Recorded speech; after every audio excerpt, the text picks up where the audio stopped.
जो विमान 242 यात्रियों को लेकर निकला था, उनका सफर लंदन तक का था, लेकिन उनका सफर आकर रुक गया है यहाँ पोस्टमार्टम हाउस में। और अभी सबसे दुखद बात यह है कि अपनों ने अपना तो दे दिया डीएनए सैंपल, 72 घंटे यानी 3 दिन का भी इंतजार उनको और करना पड़ेगा, तब पता चल पाएगा इस पोस्टमार्टम हाउस के अंदर जितने भी बॉडीज यहाँ पर आई।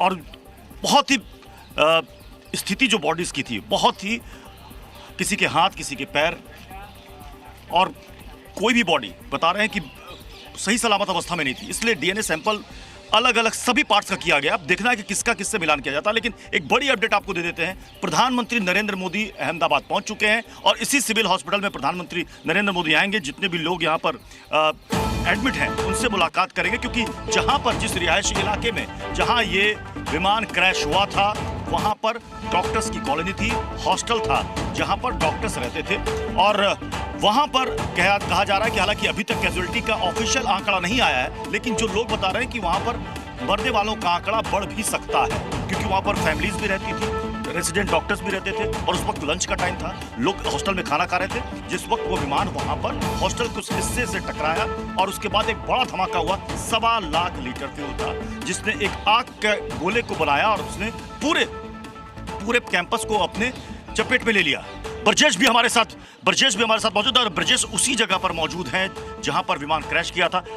ब्रजेश, जरा बताइए कि क्या वहां पर जो मलबा निकल रहा है, क्या अभी भी वहां से लोगों को ऐसी आशंका है कि यहां से भी और डेड बॉडीज निकल सकते हैं?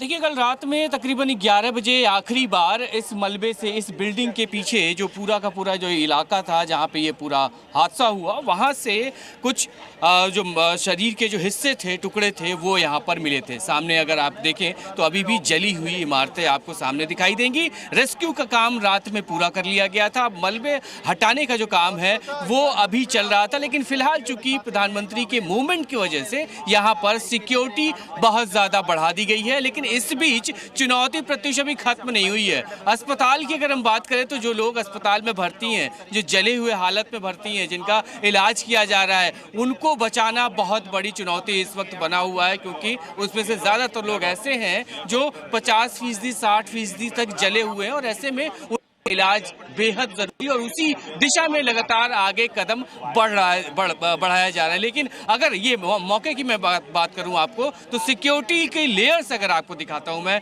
गुजरात पुलिस के अलावा जो यहाँ पे तमाम अतिरिक्त एडिशनल फोर्सेस हैं वो लगाई गई हैं, बैरियर्स लगा दिए गए हैं, ताकि प्रधानमंत्री जब यहाँ पर आए तो सीधा जो विजिट साइट है, जो उनको जो स्पॉट साइट है जहाँ पे उनको देखना है, चीजें समझनी है, वो सीधे वहाँ पर पहुंचेंगे। और इस बीच पूरी रात इन सड़कों पर आवाजाही चलती रही। जो हादसे के बाद रेस्क्यू को लेकर जो तमाम टीमें यहाँ पर बनी थी, वो इसी रास्ते से जो घायल लोग थे उनको निकालकर अस्पताल पहुंचाया गया। और इस बीच परेशानी तमाम यहाँ पर थी, क्योंकि दिक्कत सबसे बड़ी ये थी कि जहाँ पे ये पूरा हादसा हुआ, ये हॉस्टल का इलाका और हॉस्टल के अलावा आसपास रेजिडेंशियल इलाका भी है, और ऐसे में एक बड़ा दुखद हादसा। और इस बीच सिक्योरिटी अलर्ट टाइट। और उसके बाद जैसे ही हम आगे बढ़ेंगे, हम आपको अंदर की भी तस्वीरें एक बार फिर से दिखाएंगे।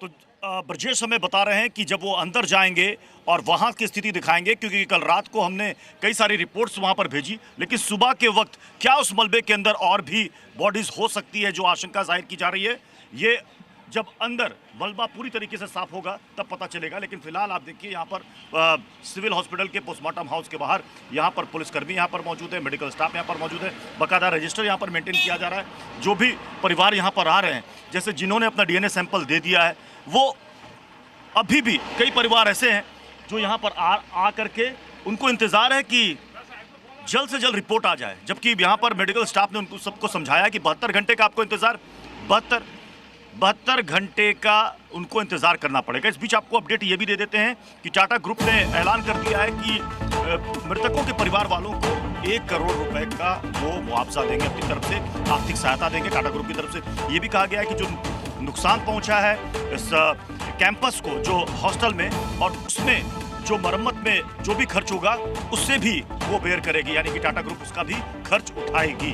तो अभी तक की ये तमाम अपडेट सामने आ रही है, लेकिन सबसे दुखद बात ये है कि परिवार वाले 72 घंटे भी और इंतजार करेंगे और उसमें से भी देखना है कि जितने भी डेड बॉडीज अंदर थे उसमें से कितने परिवार वालों का सैंपल मिलान हो पाता है, कितने मिल पाते हैं। क्योंकि अब तक जो मैंने रिपोर्ट की अंदर से जहां पर परिवार वाले वहां पर पहुंच रहे हैं, लगभग 200 परिवार वाले जो नियर बाय थे, जो कि आसपास के थे, वो सबसे पहले यहां पर पहुंचे। उसके बाद कई परिवार अभी भी ऐसे हैं क्योंकि उसमें लगभग 230 पैसेंजर्स थे, 12 उसमें क्रू मेंबर्स थे, कई क्रू मेंबर्स के परिवार वाले भी अंदर मौजूद हैं। हालांकि वो इस वक्त मेंटल ट्रॉमा में है, मैं बार बार आपको कह रहा हूँ मेंटल ट्रॉमा में है और ऐसी स्थिति में वो बात करने की बिल्कुल भी हालत में नहीं है। इसलिए भी हमने कहा कि नहीं, उनको भी अभी उनको ज़्यादा परेशान नहीं करना। लेकिन जो हमने ऑफ द कैमरा उनसे बात की वो बहुत परेशान है। वो उनको सबसे बड़ी बात ये है जो सुन करके मैं भी हिल गया। उन्होंने कहा कि आप सोचिए कि अगर आपका अपना चला गया है तो आप चाहेंगे कि उसकी अंतिम विदाई, अंतिम संस्कार आप अच्छे से कर पाएँ।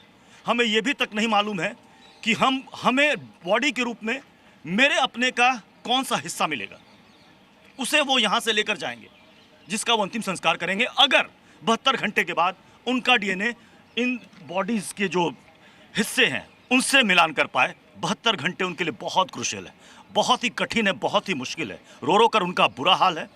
अभी और भी कई सारे फैमिलीज हैं, लगभग 25 से 30 फैमिलीज हैं जिनका भी आना बाकी है, जो दूर दराज में रहते हैं, जो विदेश में रहते हैं, वो यहाँ पर आएंगे, वो यहाँ पर डीएनए सैंपल देंगे और उनका फिर मिलान कराया जाएगा। और आप यहाँ पर देख सकते हैं ambulances, police force, civil volunteers यहाँ पर लोगों की मदद कर रहे हैं।